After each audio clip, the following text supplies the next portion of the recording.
वीरेंद्र चौहान जी, सवाल वही है कि ये जो सियासी दल के सभी बड़े बड़े नेता आपकी तरफ से खासतौर पर मुख्यमंत्री जमीन पर दिखाई देते हैं जनसंवाद करते हुए, जिसको कांग्रेस स्वयं संवाद बताती है। उधर ओम प्रकाश धनखड़ जी बता चुके हैं कि 10 लोकसभा की सीटों पर रैलियां होंगी और बड़ी रैलियां होंगी, बड़े स्तर की रैलियां होंगी।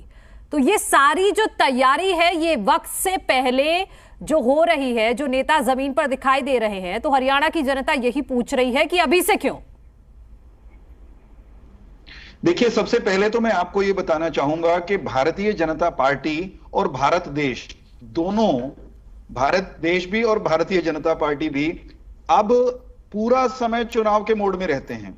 कोई ऐसा अवसर, कोई ऐसा महीना या कोई ऐसी तिमाही नहीं होती भारत में जब कहीं कोई ना कोई ठीक ठाक महत्व का चुनाव चल नहीं रहा होता। कहीं राज्यों के चुनाव चल रहे होते हैं, कहीं विधान सभाओं के खत्म होते हैं तो विधान परिषदों के चल रहे होते हैं, कहीं स्थानीय निकाय के चुनाव चलते हैं। तो चुनाव तो निरंतर चलने वाली प्रक्रिया अगर आप उसको कह दें तो अतिशयोक्ति नहीं होगी।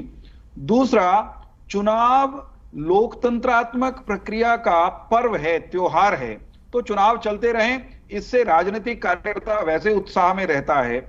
भारतीय जनता पार्टी क्योंकि कार्डर बेस्ड, कार्यकर्ताओं पर आधारित, विचारधारा पर आधारित पार्टी है, इसलिए विराम और विश्राम का हमारे यहां कोई काम नहीं।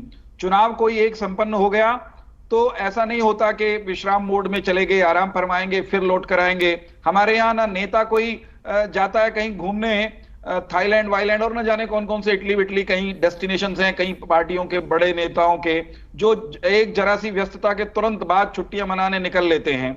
हमारे यहाँ ना हम छुट्टी मनाते हैं और निरंतर। नहीं तो चौहान साहब, रिफ्रेशमेंट भी तो जरूरी होता है ना। रुकिए ना, सुनिए तो सही। मुझे आपत्ति थोड़ी है, कोई कहां जाता है और छुट्टियां कहां मनाता है, मनाए। मैंने तो केवल एक पासिंग रेफरेंस दिया। मैं सिर्फ ये कह रहा हूं कि भारतीय जनता पार्टी के चाहे हमारे मुख्यमंत्री हों, चाहे हमारे प्रधानमंत्री हों, प्रधानमंत्री जी की टीम यानी केंद्र की मंत्रिपरिषद हो, या हमारे प्रदेश के अध्यक्ष ओम प्रकाश धनखड़ जी हों, आप उनके कार्यक्रमों को अगर देखेंगे, हमारे संगठनात्मक कार्यक्रमों की सीरीज को देखेंगे, तो आपको यह मानना पड़ेगा, कहना पड़ेगा कि हम तो लगातार इसी मोड में रहते हैं, लगातार जनता के बीच भी रहते हैं।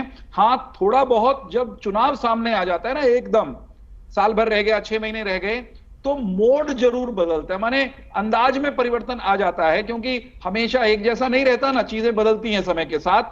तो कुल मिलाकर भारतीय जनता पार्टी चुनाव के मोड में थी, है, और हाल ही के दिनों में जो आपने परिवर्तन थोड़े बहुत मोड में, अंदाज में देखे हैं, तो आप ये कह सकते हैं क्योंकि पहले आगे लोकसभा का चुनाव आने वाला है, उसके बाद विधानसभा का चुनाव आएगा, तो वो उस पर सबकी निगाह हमारे नेतृत्व की, संगठन की, प्रदेश अध्यक्ष की, मुख्यमंत्री जी की, हमारी संगठनात्मक और सरकार वाली टीम दोनों की है। हम निरंतर काम करते रहे हैं, कर रहे हैं, और आने वाले दिनों में और अधिक ऊर्जा और धार के साथ, तीव्रता के साथ, तेजस्विता के साथ काम करते नजर आएंगे। मनु जी, ठीक है।